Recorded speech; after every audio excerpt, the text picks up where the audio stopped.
कुल मिलाकर ये जो संविधान ने व्यवस्था दी है और संविधान में जो प्रावधान किया गया है कि सामाजिक और शैक्षणिक दृष्टिकोण से पिछड़े वर्गों के लिए विशेष इंतजाम किया जा सकता है, ये जो व्यवस्था की गई है, और संविधान ने जो अनुसूचित जाति की सूची बनाई पिछड़े वर्गों के अंदर से, और अनुसूचित जनजाति की, ट्राइबल्स जिन्हें आदिवासी भी कहते हैं, इन लोगों के आरक्षण का प्रावधान कर दिया आबादी के अनुपात में।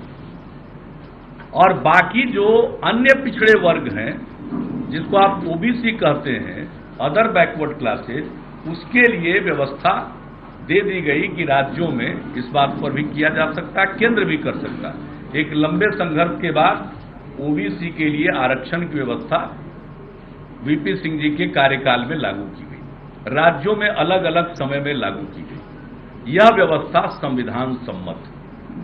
भागवत जी का विचार है कि सब तरह की व्यवस्था ठीक नहीं है, एक कमेटी बना दो, वही तय कर दे किसको मिले आरक्षण और कब तक मिले आरक्षण। तो यह बहुत ही खतरनाक विचार है, इसको स्वीकार नहीं किया जा सकता है। और भारतीय जनता पार्टी की सरकार है केंद्र में, बार बार उन्होंने इस बात को दोहराया है कि हमें एक स्वयंसेवक होने पर नाज है। तो जो आरएसएस का विचार है वो अंतिम है। ये बोले कुछ भी, जैसे अगर सुप्रीम कोर्ट के कॉन्स्टिट्यूशन बेंच का कोई फैसला हो गया तो वो अंतिम है, उसके बाद कुछ नहीं है। उसी तरह से आरएसएस में अगर आरएसएस प्रमुख ने कोई बात कह दी तो बीजेपी का क्या मतलब उसके साथ? बीजेपी तो एक पॉलिटिकल आउटफिट है उनका, एक राजनीतिक संगठन है। आरएसएस की पहल पर ही जनसंघ की स्थापना की गई, जो कालांतर में आज बीजेपी के नाम से, भारतीय जनता पार्टी के नाम से चल रही है। और सभी प्रचारक और स्वयंसेवक सर्वोच्च पदों पर विराजमान है और इनको नाज है। अभी 3 दिन का शिविर चला, सबने अपनी हाजिरी दी लगाई वहां। और जो अगर भागवत जी कह दिए उससे अलग कोई विचार है, इनका कोई मंत्री केंद्र में या कोई नेता कुछ कह देता है, उसकी कोई वक़्त नहीं, उसकी कोई कीमत नहीं।